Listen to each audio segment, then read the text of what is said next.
Asalamu alaykum mpenzi mtazamaji, ufuatao ni utabiri wa hali ya hewa wa saa 24 zijazo kuanzia saa 3 usiku huu kutoka mamlaka ya hali ya hewa. Utakuwa nami mchambuzi wako Faki Ali.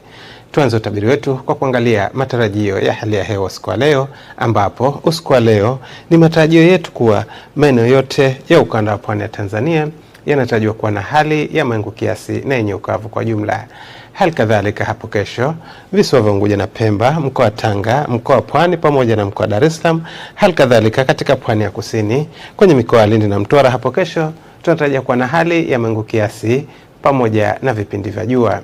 Pepo za pwani zinatarajiwa kuvuma kwa kasi ya kilomita 20 hadi 30 kwa saa, zikitokea kusini mashariki kwa pwani ya kusini na zikitokea kusini kwa pwani ya kaskazini. Hivyo hali ya bahari inatarajiwa kuwa na mawimbi madogo hadi makubwa kiasi. Na sasa tupate viwango vya joto kwa baadhi ya mikoa ya ukanda wa pwani ya Tanzania.